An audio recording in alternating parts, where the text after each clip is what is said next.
começar a nossa aula da prática profissional do dia 28/4.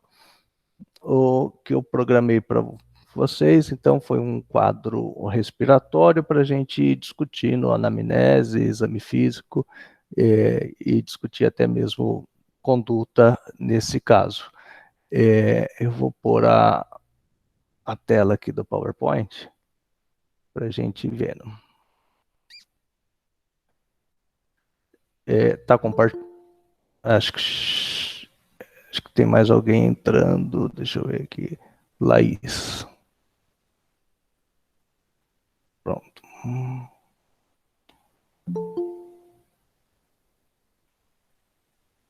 Isabela. Bom dia, professor. Bom dia. Então, vamos lá. Compartilhar a tela aqui. Tá chegando a tela do PowerPoint para vocês? Tá sim. Tá bom. Tá sim. Ok. Então, vamos lá. Ó, você chega ao hospital, vamos fazer de conta, né? Chega ao hospital para a sua aula prática, sua aula de prática. Já tomou os devidos cuidados, como cabelo preso, jaleco limpo, retirou os acessórios, usando calçados fechados, sem aquelas calças rasgadas até o joelho. Precisamos, nesse momento, já de postura de médicos.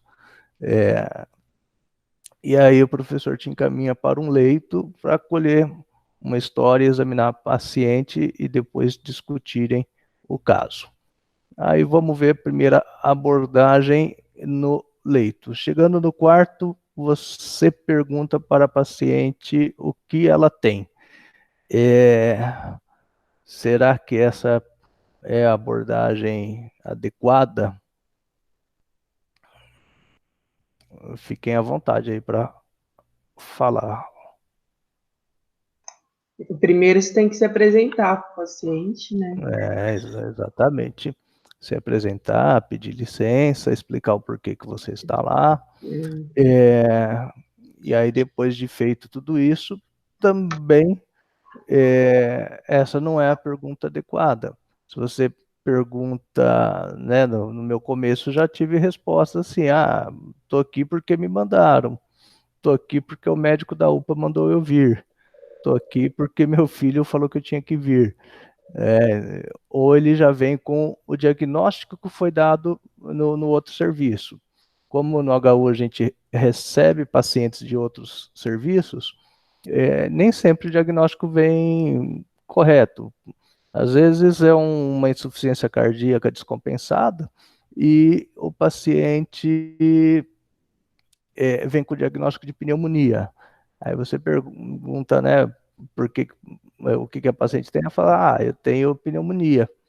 E na verdade o diagnóstico dela é outro. Então a gente vai apurando as perguntas, né? Perguntar também o que houve não seria adequado, que ela pode falar a mesma coisa.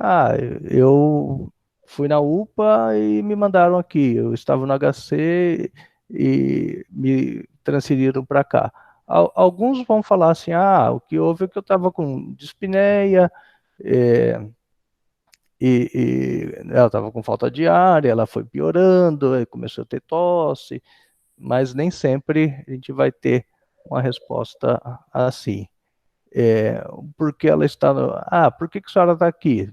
Também não vai trazer as mesmas situações, né? Mas só estou colocando frases aqui que são comuns de serem feitas.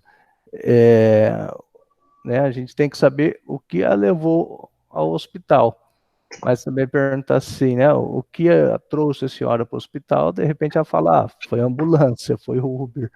A gente trata com pacientes muito simples.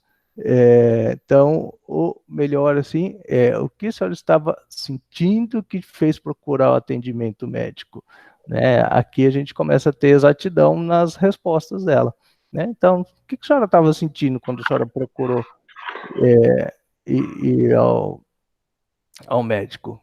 E aí sim ela vai saber explicar.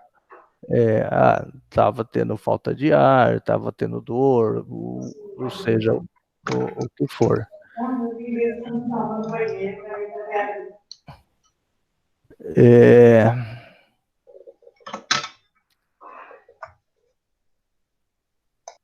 Aí essa paciente, então, ela disse que estava com tosse seca há uma semana e que há 3 dias passou a ter febre alta, passou a ter dor ao respirar também e cansaço. Então, aqui a gente tem aí já a queixa e, além de ter a queixa e duração, a gente já tem um pouco do HMA, né? Ela estava com tosse seca há uma semana. Essa, na verdade, é a queixa e duração. E aí depois a gente vai falar que o paciente refere que há uma semana iniciou com quadro de tosse seca, mas que veio piorando e que há 3 dias ela passou a ter febre, dor a respirar e também cansaço. E aí, daqui para frente, como que nós vamos conduzir a entrevista? Né? O que deve ser melhorado na abordagem inicial, aí a gente já conversou. O que perguntar daqui para frente? Se tem mais algum sintoma geral, como dor no corpo, algo do tipo? Isso, dor no corpo, tontura, taquicardia, sintoma genital, urinário, sintoma, que às vezes fala assim, mas o que tem a ver o sintoma genital, urinário? Bom, a pessoa pode fazer uma sepse de origem urinária. Oi, pois não. Alguém estava falando alguma coisa? Acho que não. Tá.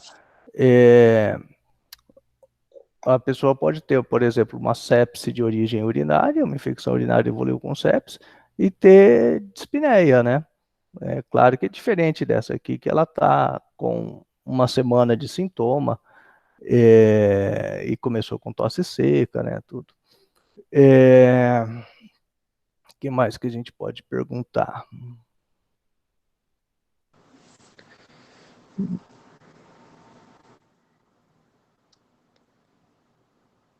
Alguém sugere algo mais? Se a paciente já teve isso outras vezes. Se já teve, se é a primeira vez. Se eu perguntaria aqui também a diurese, né, para avaliar a gravidade. Se teve sensação de desmaio, escurecimento da vista, que pode nos indicar aí uma hipotensão postural, uma hipotensão, e a diurese que pode indicar um quadro de desidratação, até mesmo já uma insuficiência renal pela infecção, né? Então, aí o que a gente está fazendo é a parte do ISDA, né? A investigação sobre os diversos aparelhos.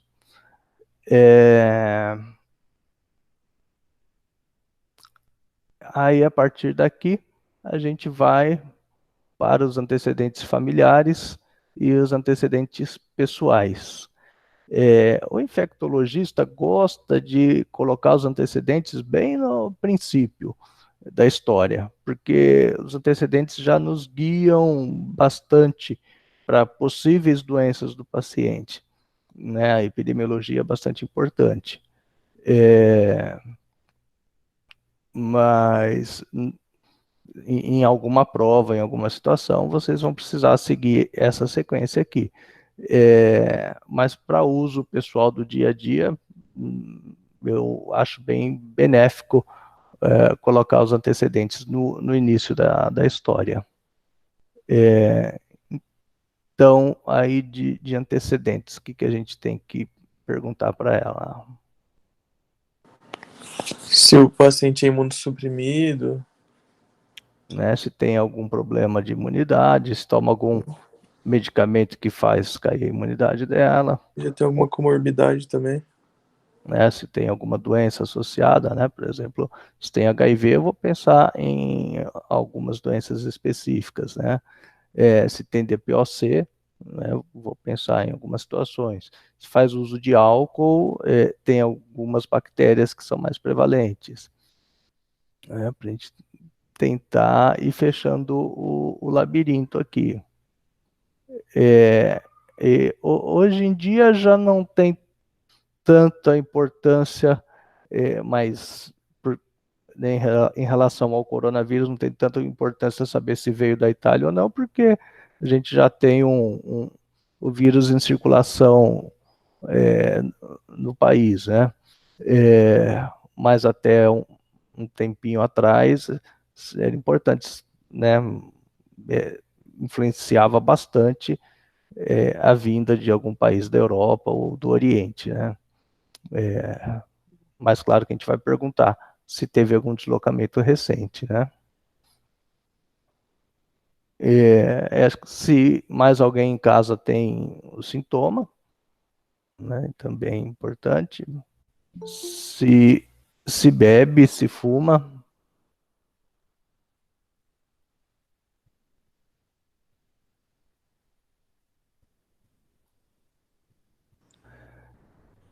Mais alguma sugestão? Então vamos aqui para o próximo. Então a gente fez aqui a sequência de queixa e duração, história da moléstia atual, investigação sobre os diversos aparelhos, antecedentes pessoais e antecedentes familiares. E vamos para o exame físico. Lembrar de fazer o exame físico sempre aí no sentido crânio-caudal, né? Ou seja, vamos começar da cabeça e indo até as extremidades. E no iníciozinho do exame físico, a gente vai fazer a parte de estado geral e sinais vitais. Então, como que a gente começaria aqui, né, o exame físico? Primeiramente, estado geral, estado de hidratação, coloração da pele, e depois os sinais vitais, né? Ou, na verdade, pode começar com sinais vitais, não vejo problema, né? Então a gente vai começar lá, paciente está né, com todo esse quadro que ela vem contando. Bom, vamos começar com sinais vitais. O paciente está apresentando uma pressão de 100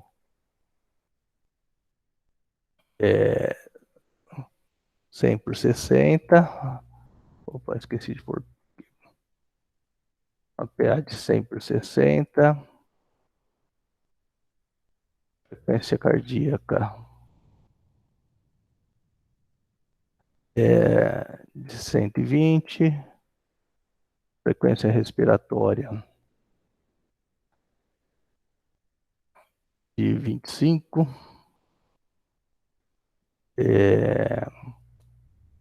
Saturação de O2 periférica de 89. Temperatura. Temperatura 39 graus.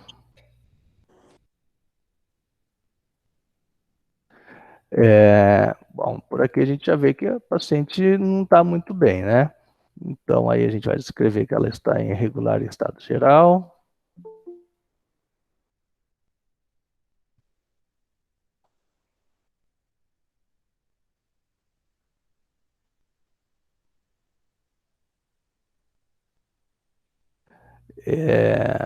Possivelmente descorada, desidratada, febril, ainda está acianótica, anictérica, ela está taquipneica,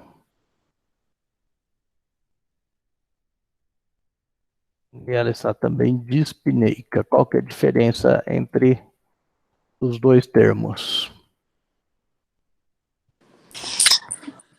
Dispneia é a dificuldade respiratória, né? Isso, E a taquipneia é um ritmo de frequência respiratória isso, o aumento da frequência acelerado. exato. Isso aqui eu acho importante escrever. Tem gente que abrevia, e isso é meio ruim. Fazer assim, regular estado geral, é, corada, hidratada, febril, cenótica, nictérica. Você olha e fala assim, meu, o que é isso? Quem não é do mesmo serviço, não está acostumado, e se eventualmente, vamos supor, esse paciente tem um seguro a receber, alguma coisa, e precisa brigar na justiça por isso, o juiz vai questionar essas anotações. Então, quanto mais claro possível, falar, mas e aqui em cima, né, pressão arterial, tal, são abreviações já mais consagradas, né?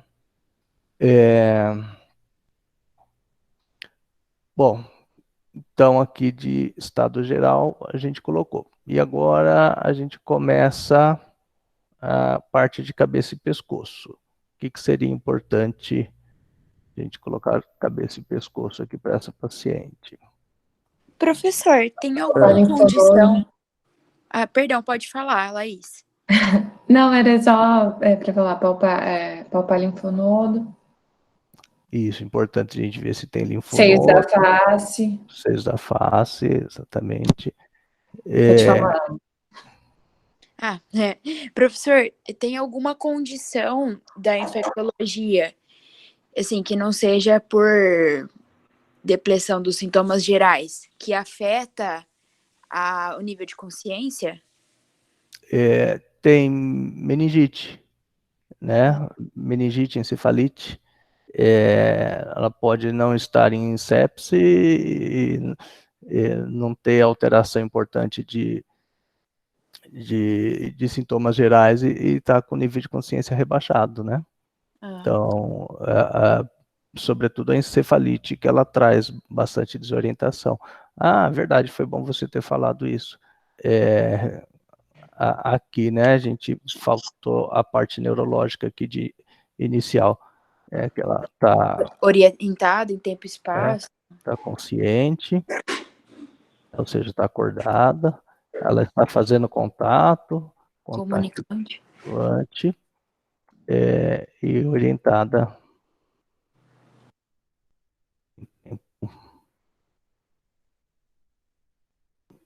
e espaço. Isso aqui é bem simples, né? Sabe o nome, data de nascimento, que dia que a gente está, que mês, que ano. Às vezes o dia até mesmo nós erramos, né? Mas o mês, o ano,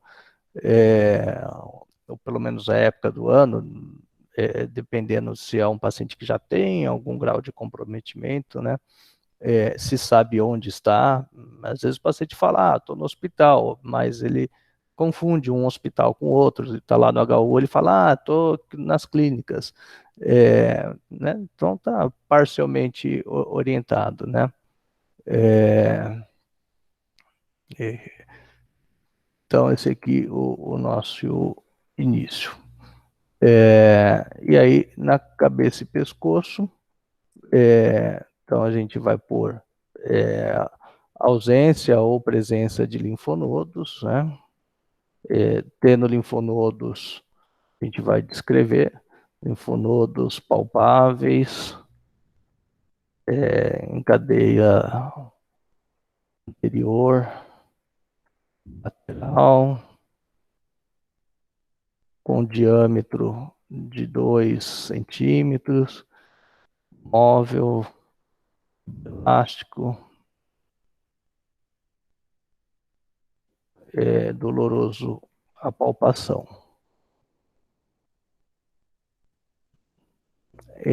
E cavidade oral, né? Importante a gente olhar. Na ausência de lesões em cavidade oral. E regular estado de conservação dos dentes. Esses dias eu dei uma aula de avaliação nutricional do paciente internado e, né, a questão de conservação dos dentes é importante. Não adianta o cara que está lá com mau estado de conservação de dentes, você mandar carne para ele, né, não vai conseguir se alimentar. E aí, então, nossa avaliação de pescoço aqui está feita, cabeça e pescoço. E aí nós vamos então para tórax. Tá muito devagar, muito básico. É que eu achei interessante no primeiro dia a gente revisar tudo isso. Não, professor, é sempre importante revisar. Sim, acho que tá tranquilo, tá dando pra seguir. A semana que vem a gente começa a apertar vocês. Aí vocês já não vão falar, tá tranquilo. É uma brincadeira. Bom, e tórax. Aí vamos ver como que vocês vão falar para mim o exame do tórax. Ausculta pulmonar, para ver se tem alguma alteração. Então, todo mundo começa falando da ausculta, mas a ausculta é a última coisa que eu vou fazer no tórax. A pergunta foi proposital mesmo, foi pegadinha. Primeiro, Inspeção, né? inspeção estática.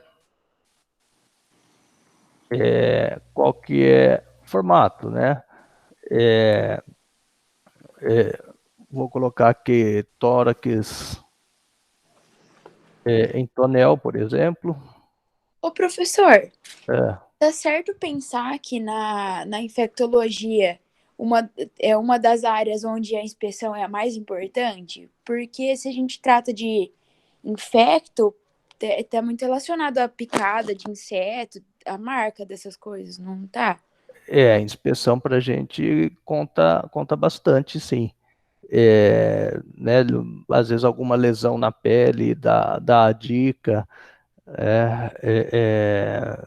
Essa semana passada eu tive um paciente que veio, ele estava com febre, queixando de linfonodo e tal, e ele tem um parceiro fixo, e o parceiro com sorologias todas negativas, e aí, né, examinando, fui olhar palma e mãos, e tinha lá lesões papulares nas palmas das mãos e nas plantas dos pés. E aí eu falei que ó, deve ser uma sífilis, né? Apresentação secundária da sífilis. E ele, não pode ser, não pode ser, porque nós fizemos exames em janeiro e nem eu nem ele temos e tal, e ele já tinha tido. Eu falei, eu não pensei, né? Não vou ficar discutindo com a pessoa, mas como ele tinha uma clínica muito sugestiva, eu falei, tudo bem, eu entendo, mas vamos começar já o tratamento e vou pedir os exames. E aí voltou com o exame positivo, né? E já com as lesões desaparecendo, e aí ele falou assim, então, nossa, eu vou comentar aqui, mas não comenta nada com ele não, é que eu saí com uma outra pessoa, faz aí umas 4 semanas, e não usei preservativo, coisa e tal, né? Então, assim, os pacientes tendem a esconder aquilo que os comprometeria ou que ele teria vergonha. E nisso, às vezes, a inspeção, o exame clínico em si resolve.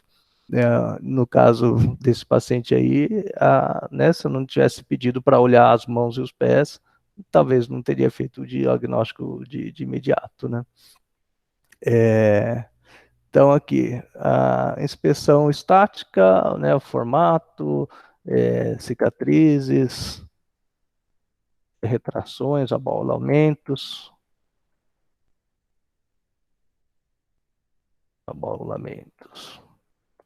É o clássico. E depois, a inspeção dinâmica,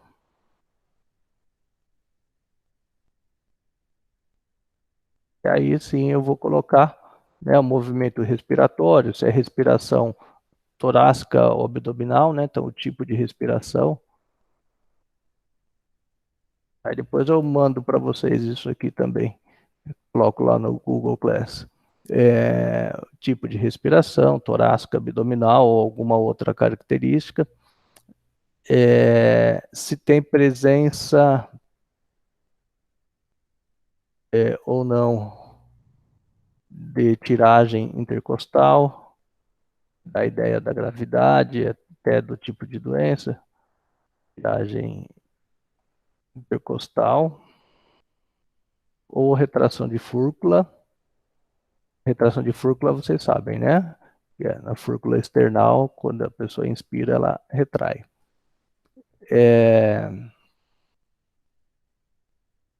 Se tem assimetria na expansibilidade,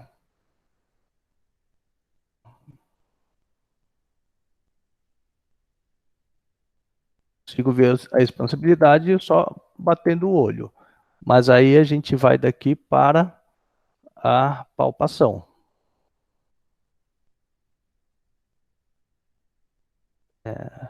Na palpação, a gente vai perceber aqui também a expansibilidade.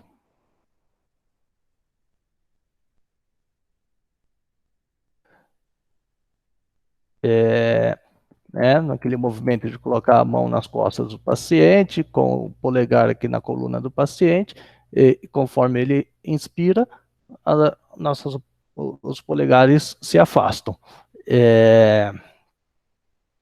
E a hora que ele inspira, e a hora que ele expira, o polegar se aproxima novamente.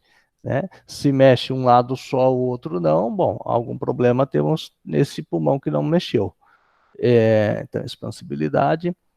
E aí, na palpação também, nós vamos perceber o frêmito vocal. Isso é importante, o famoso 33, né? O frêmito tóraco-vocal, se tiver uma consolidação, a gente vai ter o frêmito aumentado. Se tiver um pneumotórax, vai ter o frêmito diminuído. Depois eu vou ver se eu consigo gravar uma aula sobre isso, e aí eu passo o link para vocês.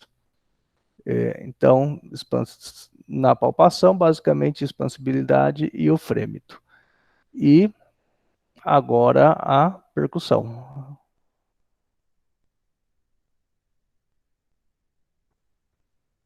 A gente vai ver se tem como que está o som da percussão, né? Então a gente vai perceber som claro pulmonar, que é o som fisiológico que a gente vai perceber. O timpânico, por exemplo, se eu tiver um pneumotórax, se eu tenho uma C6,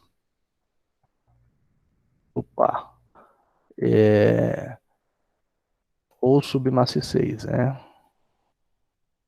Se tem um derrame pleural, a gente vai ter ali um masse 6 ou submasse 6. Uma consolidação importante, uma pneumonia grave, posso até ter uma submasse 6. E agora sim eu vou ver a ausculta. Então, ver quantas informações a gente tem antes, né? Aí na ausculta, então, a gente vai ver o murmúrio vesicular.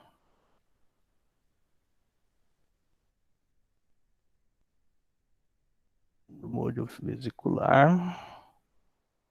Se ele está distribuído, audível e distribuído fisiologicamente, né? Então, murmúrio vesicular, fisiologicamente distribuído.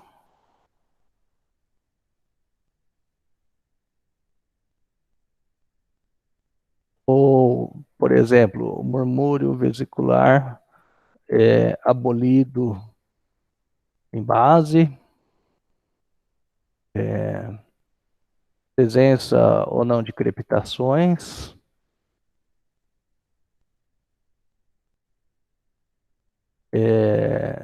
Roncos e sibilos.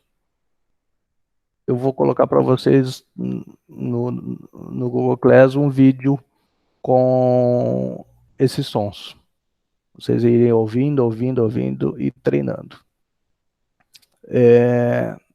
Eu acho que de som é isso aqui. Ah, não, ausculta da voz. Ausculta da voz. Quando a gente tem uma consolidação, né, uma pneumonia, por exemplo, a ausculta da voz vai estar aumentada, porque o ar se propaga com mais rapidez, com mais facilidade em meios mais densos, né? Então, se eu tenho ali uma pneumonia, a ausculta da voz vai estar aumentada. E a ausculta da voz, de novo, é o famoso 33, né? A gente vai usar sons que deem reverberação para a gente poder fazer a ausculta. Então, basicamente, tórax é isso aqui. Não cometam esse erro de começar descrevendo o exame físico de tórax pela ausculta. Vamos passo a passo. E agora, então, a gente vai para o abdômen. Agora ficou mais fácil, né? O abdômen. Começa com o quê?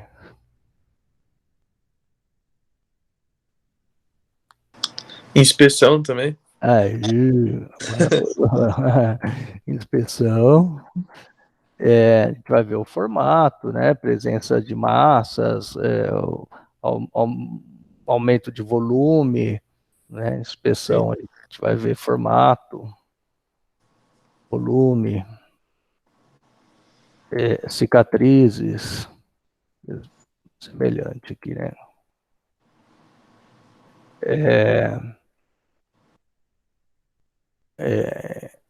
Abaulamentos, às vezes tem uma hérnia já exuberante, abaulamentos, retrações. E agora? O próximo. Agora ausculta. Isso, agora não caiu na pegadinha. Agora não. Agora ausculta. Porque se eu fizer a palpação, né, a gente já vai alterar a ausculta, né? Então, presença a questão dos ruídos hidroaéreos, se estão aumentados ou não, se eles estão presentes, aéreos. Se eu percebo algum outro ruído. E aqui é importante também, já faço a ausculta das artérias.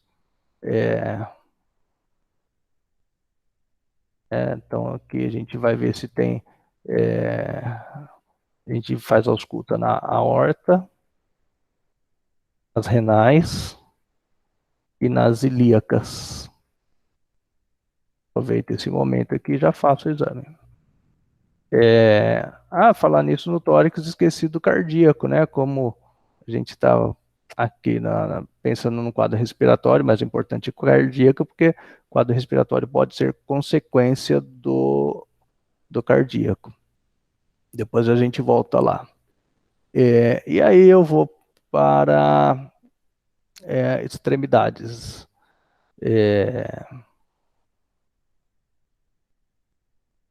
Aí é que eu vou perceber os pulsos, se estão simétricos, cheios ou filiformes, né? Essa paciente provavelmente vai ter pulsos filiformes.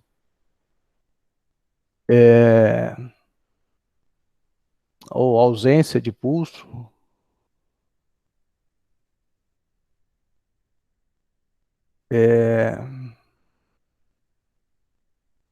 E, por último, o tegumento.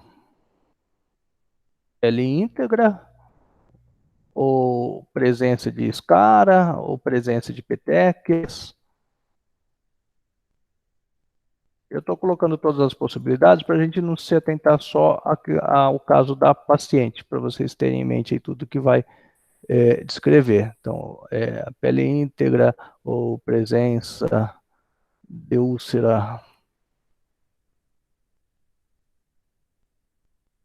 de pressão, e aí as medidas, né, largura e profundidade,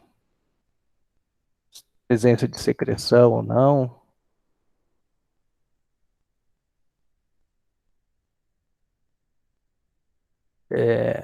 tem presença de petequias,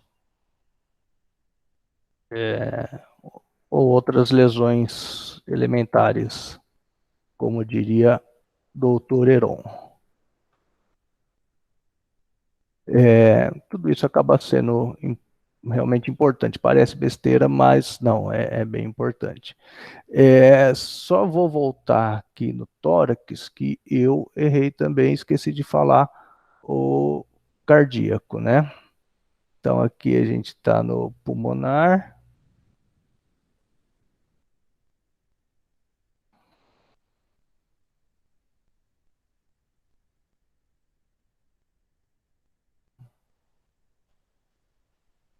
E agora o cardíaco.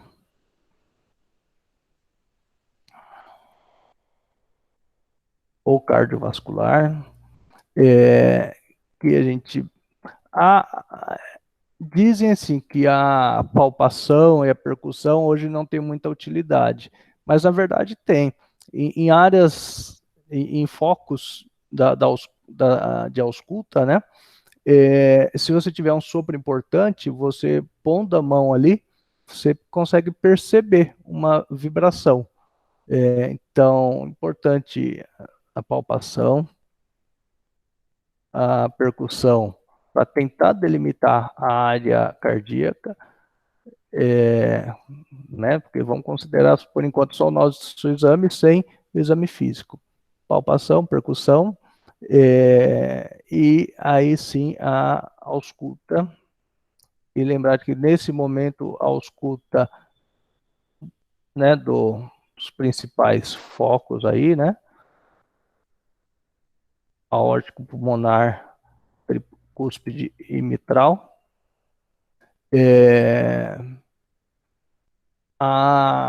Ainda na palpação, a localização do ictus, né?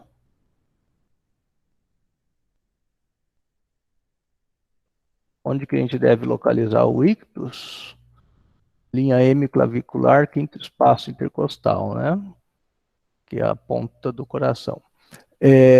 E aqui já aproveito também para fazer a ausculta das carótidas. Cada dia mais a gente está vendo obstrução ou semioclusão de carótida, ausculta das carótidas.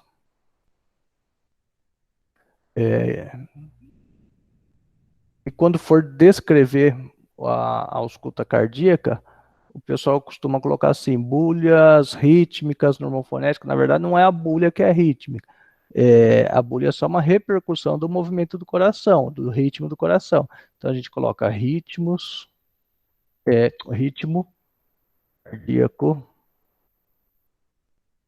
regular ou irregular, né? Cardíaco regular ou irregular.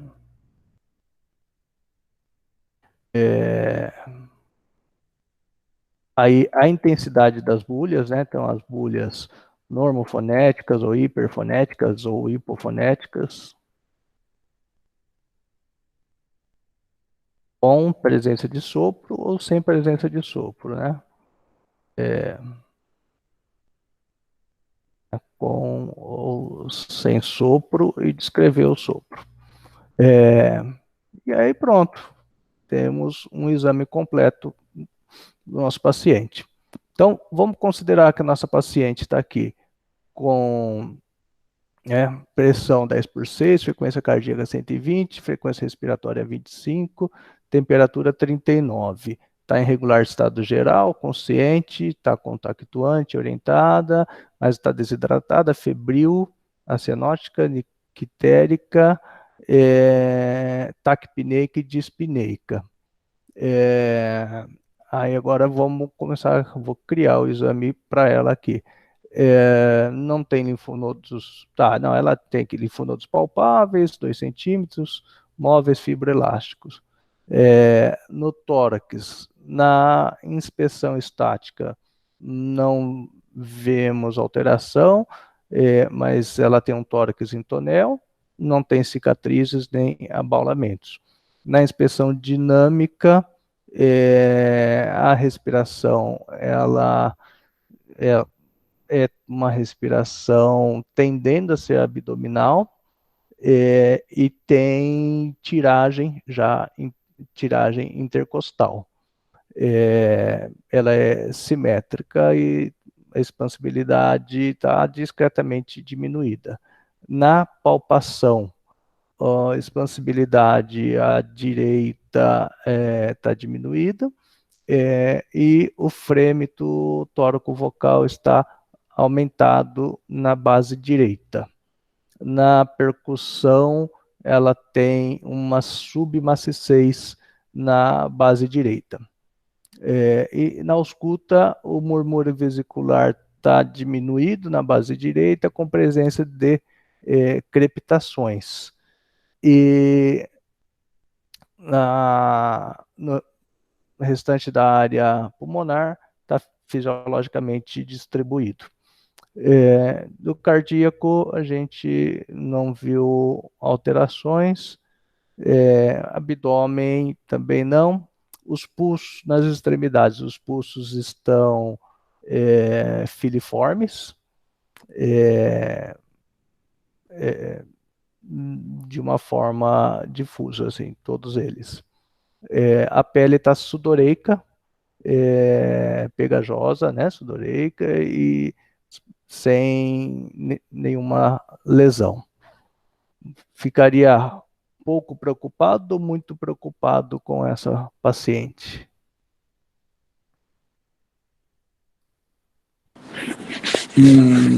Acho que muito preocupado. Muito preocupado, né? Acho que o primeiro diagnóstico é a gente falar que ela está em sepse, né? Se a gente for considerar o conceito... Já tiveram aula de sepse? Já o Dr. Uri, né? Sim, Isso.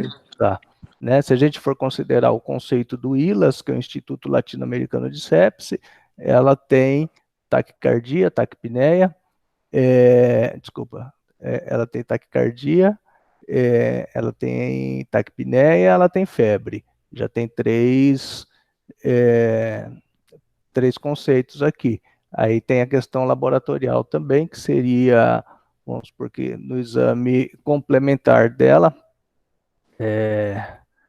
ela tem lá um HB de 14, um HT de 47, os leucócitos 15.000, com presença de mielócito 4, metamielócito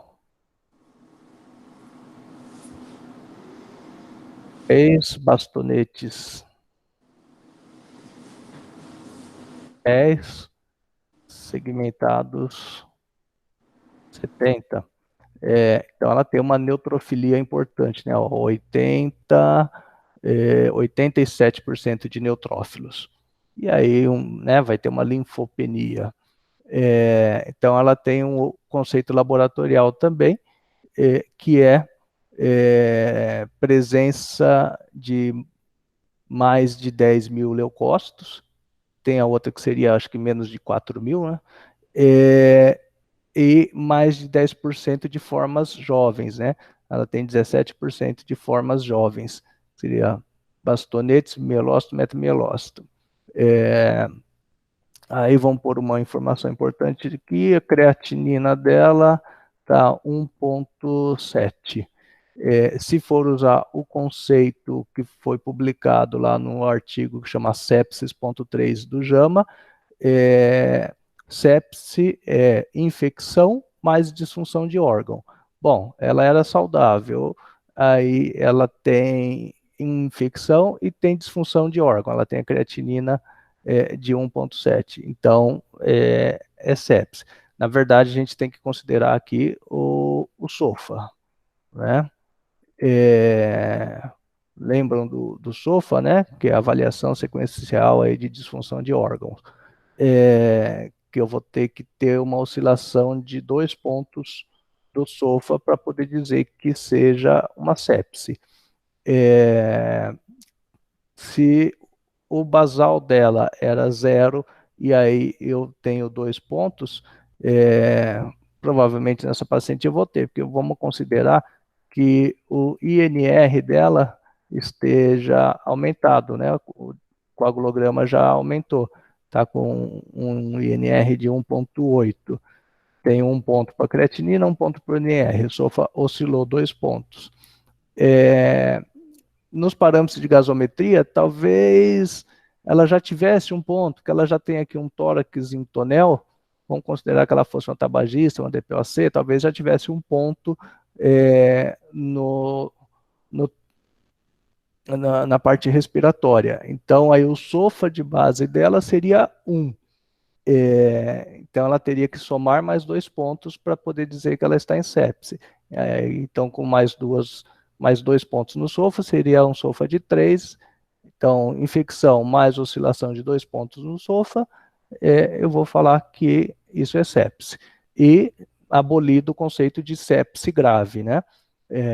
O próprio Willas, que foi quem criou esse conceito de sepse grave, concordou com o pessoal lá do JAMA, e para eles também não tem mais sepse grave, uma vez que para ser sepse tem que ter disfunção de órgão. E sepse antigamente era presença dos sinais de SIRS em infecção. Mas agora o próprio Willas concordou que tem que ter os sinais de SIRS, infecção, mas tem que ter uma disfunção de órgão para poder falar que isso é uma sepse. E a sepse grave era sepse mais disfunção de órgão. Uma vez que a disfunção de órgão já está no conceito de sepse, não faz sentido falar em sepse grave. Eu falo em sepse e em choque séptico. O choque séptico é aquele paciente que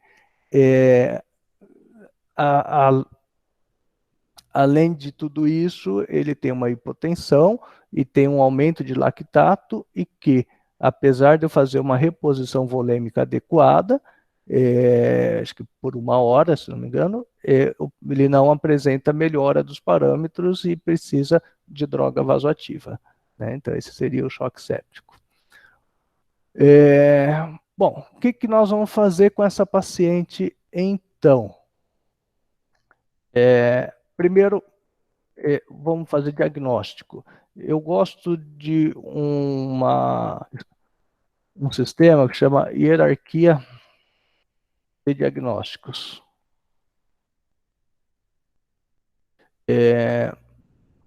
O diagnóstico sindrômico dela seria o principal sintoma. O que a gente vai pôr de diagnóstico sindrômico para ela? Síndrome respiratória? Vamos pôr aqui o síndrome que é uma dispneia. O diagnóstico anatômico. Qual órgão ou sistema que está comprometido? O pulmão? Né? Pulmão, sistema respiratório, né? Sim. Pode considerar o renal também, professor, da creatinina? Aí é só uma consequência do quadro. Mas aí eu vou ensinar um outro jeito que a gente colocaria a insuficiência renal numa listinha. E aqui, aí sim a gente vai para o diagnóstico etiológico. O que parece que essa paciente tem? É infeccioso, é neoplásico, insuficiência cardíaca, qual que é a impressão que tem?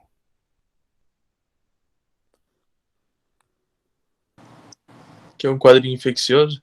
Né? Nitidamente Concordo. é uma infecção.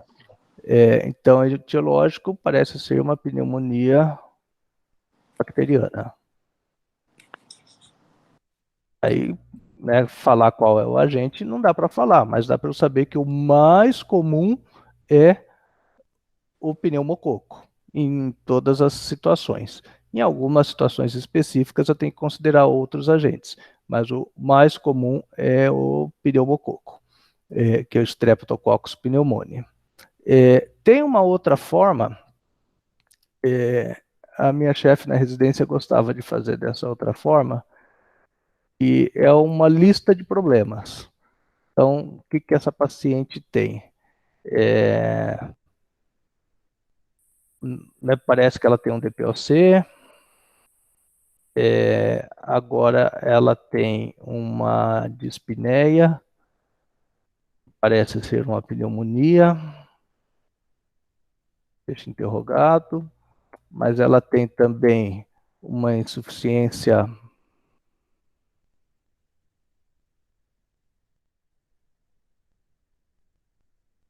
renal aguda,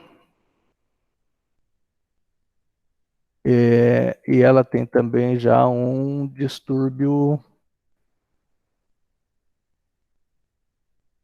de coagulação.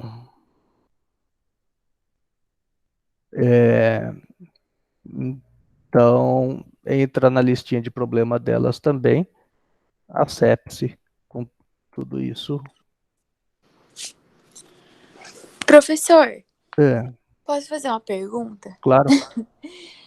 O que te leva a fechar, levantar a hipótese de que o diagnóstico é a pneumonia infecciosa? Porque, na minha vasta ignorância, eu achei muito. Os sintomas são muito inespecíficos. Tipo, as infecções que agravam geralmente aparecem com tudo isso. Eu não conseguiria enxergar assim, uma pneumonia logo de cara. Eu pensaria numa pneumonia pelo seguinte, ela começou com uma tossinha que foi piorando, a tosse era seca, passou a apresentar expectoração, né, se tornou produtiva, e passou também a apresentar dor ventilatória dependente. E aí no exame físico você percebeu que o frêmito está aumentado ali na base, que está submaciço e que tem crepitação. Normalmente isso é consolidação. Mas foi legal você falar isso, porque quando eu vou para o diagnóstico etiológico, eu não posso fechar os olhos e ficar só nisso. Eu tenho que pensar em outras alternativas, porque e se não for? E se, né, a doença está se manifestando de uma forma atípica? Então eu tenho que ter pelo menos 2 diagnósticos alternativos. Você pensaria em qual outra possibilidade? Não sei, alguma infecção cardíaca? Né, uma causa cardiovascular. É. Então, pensaria aí numa causa cardiovascular, uma insuficiência cardíaca levando a uma congestão pulmonar cardiovascular. E se não for cardiovascular, o que poderia ser? Nossa, não sei. Sanguíneo? Para essa paciente, eu também pensaria em coronavírus, Hum. ou H1N1, né? Mas aí ia tender mais para síndrome respiratória aguda grave, né? Ia ter mais dos sinais daquela aula que o senhor deu. Então, e ela tem uma frequência respiratória importante, a saturação baixa, ela está dispneica, está taquipneica, tem ausculta respiratória, tem alterações sistêmicas, ela está realmente numa síndrome respiratória aguda grave. Então, na listinha de problema delas aqui, eu colocaria síndrome respiratória aguda grave.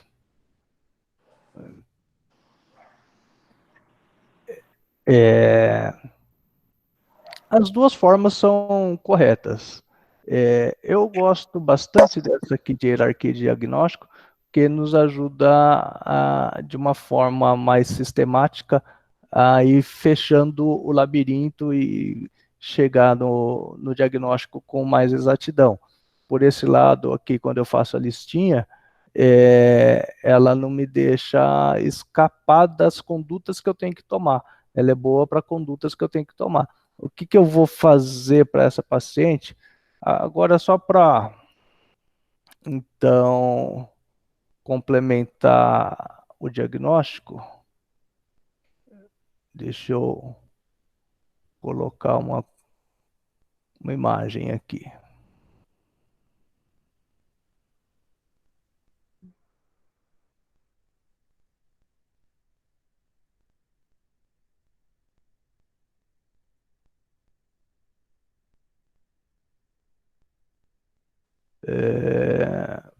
Pronto. Aqui, esse era o raio-x dela. Uma consolidação aqui na base direita. Esse aqui também tá bom.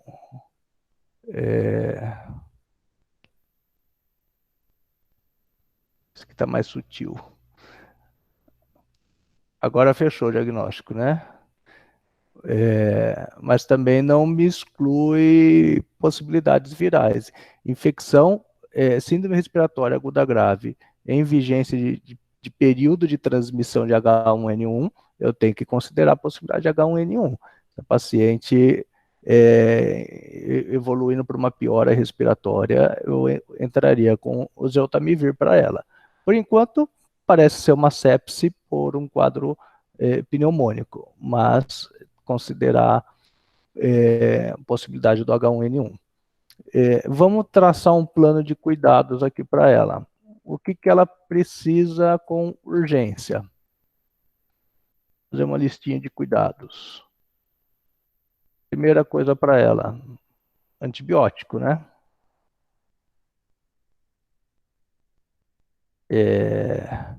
E, além do antibiótico junto, infusão de volume. E o doutor Uri, lá na aula de sepse, falou para vocês qual o volume que tem que dar, né? Que não é soro glicosado, é soro fisiológico. Ou posso usar Ringer também. Lembrar que o Ringer pode piorar distúrbio de coagulação. Então, antibiótico, volume. Se não melhorar a hipotensão dela, então vou avaliar necessidade de drogas vasoativas.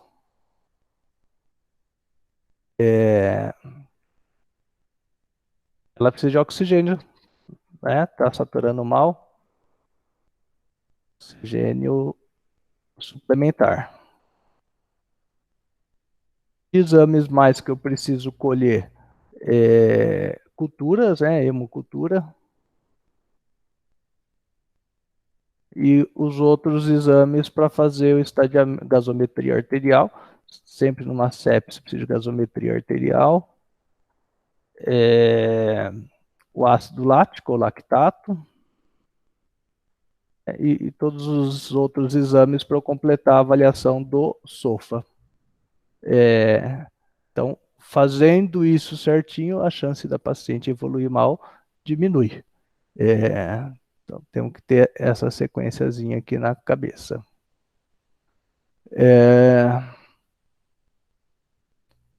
E aí, ajudou? Que conseguimos fazer uma discussãozinha aí bem extensa, né? Sim, deu para relembrar um pouco, tipo, seguir um raciocínio clínico. Não. É bem válido. Aí, o que eu pretendo fazer na semana que vem é fazer a evolução dessa paciente na enfermaria. Como fazer essa evolução? Aí tem a evolução tradicional que o pessoal faz, e tem uma evolução que vocês já podem ir dando uma olhada, eu vou tentar colocar lá também para vocês, que se chama SOAP. Sendo que o S é de subjetivo,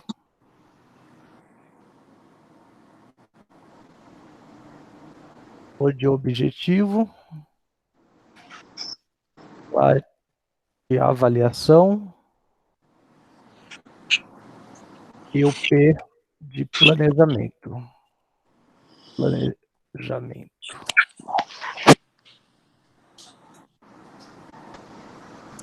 Então, deem uma olhadinha o que vocês acharem aí de SOAP, que é o que a gente vai fazer a evolução dela na semana que vem.